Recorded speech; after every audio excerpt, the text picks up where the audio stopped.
नमस्कार, स्वागत है आप सभी का। तो बिहार टॉप में मेरा नाम उदित तारन है। देखिए, बिहार के 4 सीटों पर उपचुनाव होने जा रहा है। विधानसभा की सीटें हैं तरारी, रामगढ़, इमामगंज और बेलागंज। अब ऐसे में जो तमाम राजनीतिक पार्टियां हैं, उन्होंने अपने प्रत्याशियों का नामों का ऐलान कर दिया है, घोषणा कर दिया गया है। लेकिन इन सब के बीच चर्चा का विषय यह है कि आखिर एआईएमआईएम जो है, वो किनको टिकट दे रही है।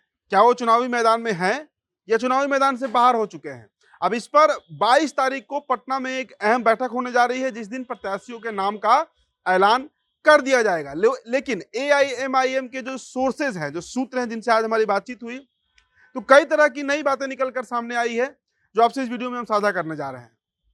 सबसे पहले एआईएमआईएम का जो सबसे बड़ा आप लक्ष्य कह सकते हैं बिहार में, वो यही है कि किस तरीके से राष्ट्रीय जनता दल को डैमेज करना है।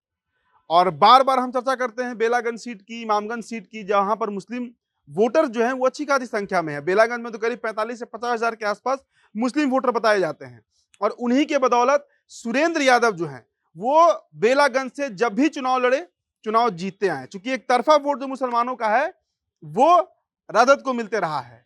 तो देखिए, एआईएमआईएम जो पार्टी है, तरारी विधानसभा पर वो प्रत्याशी नहीं उतारने जा रही है। और इसके पीछे सबसे बड़ा जो कारण है, और ये पक्की खबर आपको हम बता रहे हैं, एआईएमआईएम ने फैसला लिया है कि तरारी से कोई प्रत्याशी नहीं उतरेगा। कारण है कि वहां पर राष्ट्रीय जनता दल का कोई प्रत्याशी मैदान में नहीं है। जो खबर है, वाम को वो सीट गया है, और पूर्व में भी वहां से वाम के ही विधायक सुदामा प्रसाद रहे हैं, जो अब आरा से सांसद बन चुके हैं।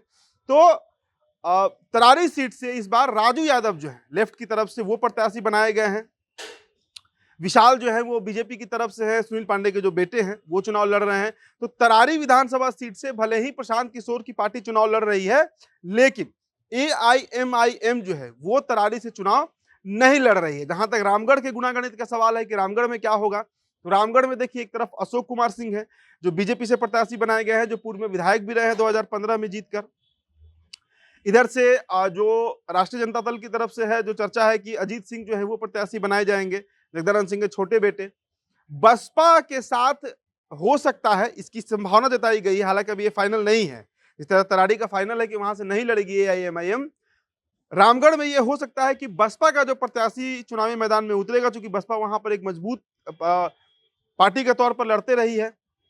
रामगढ़ चूंकि उत्तर प्रदेश का बॉर्डर शेयर करता हुआ वो विधानसभा है, तो ऐसे स्थिति में रामगढ़ से एआईएमआईएम का अगर कोई प्रत्याशी नहीं उतरा, तो बसपा के जो प्रत्याशी होंगे उनको मीम पार्टी जो है वो समर्थन दे सकती है। देखिए, इसकी चर्चा है कि ये हो सकता है, इसकी संभावना जताई गई है।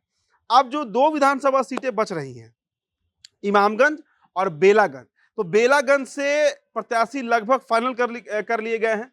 जामिन अली, ये नाम आप नोट कर लीजिए, युवा है, बेहद सक्रिय कार्यकर्ता है, क्षेत्र में कई दिनों से, कई महीनों से वो काम कर रहे हैं। यूं कहें कि कई सालों से वो लगातार काम जो है वो करते आ रहे हैं। उनके पिता के बारे में जान लीजिए, अमजद हसन साहब, बेलागंज के एक बड़े चेहरे के तौर पर जाने जाते हैं।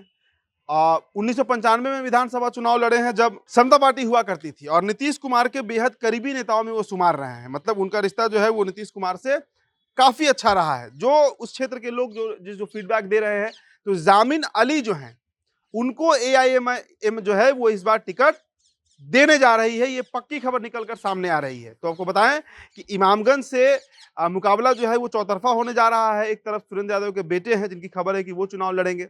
जदयू से मनोरमा देवी का टिकट फाइनल कर दिया गया है। प्रशांत किशोर की तरफ से भी एक मुस्लिम प्रत्याशी उतरे हैं मैदान में, और एआईएमआईएम की तरफ से भी जामिन अली जो है वो ताल ठोकने वाले हैं। इसके अलावा अगर हम इमामगंज विधानसभा की बात करें, रिजर्व सीट है, तो वहां से आपने देखा कि जितेंद्र पासवान जो है उन्हें जनसुराज टिकट देने जा रही है। ये लगभग फाइनल हो चुका है। जीतन राम मांझी की जो बहू है दीपा मांझी, वो वहां से चुनाव लड़ने जा रही हैं। राष्ट्रीय जनता दल का भी प्रत्याशी फाइनल नहीं हुआ है, लेकिन एआईएमआईएम के जो प्रत्याशी वहां पर लगभग इनके नाम पर मुहर लग चुकी है, मतलब फाइनल कर लिया गया है, वो नाम कंचन पासवान का है। कंचन पासवान को उस इलाके के लोग अच्छे से जानते हैं, खासकर जो इमामगंज का एरिया है, जो गया का बेल्ट है। खबरें तो ये भी आती हैं कि उनका जो एमसीसी के लोग हैं उनसे भी बड़ा मधुर संबंध कभी रहा है। बड़ा मदद भी उनको काफ़ी किए हैं, आर्थिक तौर पर, या कोविड के समय में भी काफ़ी कई तरह की मदद उन्होंने पहुंचाई थी। तो एक ये पृष्ठभूमि उनका है। चूंकि वो रिजर्व सीट है, तो कंचन पासवान जो है वो एआईएमआईएम की तरफ से वहां पर प्रत्याशी बनाए जाएंगे, इस पर लगभग फाइनल कर दिया गया है। तो ये दो नाम जो हैं, जामिन अली और कंचन पासवान, ये एआईएमआईएम की तरफ से फाइनल किया गया है। रामगढ़ में जैसा मैंने बताया कि वहां पर अगर मीम खुद नहीं उतरती, हालांकि वहां पर भी प्रयास में है कि अपने प्रत्याशी को उतारे, लेकिन चूंकि बसपा वहां पर मजबूती से चुनाव लड़ती है, तो हो सकता है कि बसपा को एआईएमआईएम जो है वो समर्थन दे दे। लेकिन तरारी से असदुद्दीन अवैसी की पार्टी जो है वो मैदान में नहीं उतरेगी, ये पक्के तौर पर आप मानकर चलिए। तो 22 तारीख को ऐलान हो जाएगा, 25 तारीख तक नामांकन का अंतिम तिथि है, अंतिम डेट है, उसके पहले नामांकन भी कर लिया जाएगा। तो इन दो नामों पर लगभग पार्टी ने मुहर लगा दिया है। फिलहाल इस रिपोर्ट में इतना ही। बहुत बहुत शुक्रिया।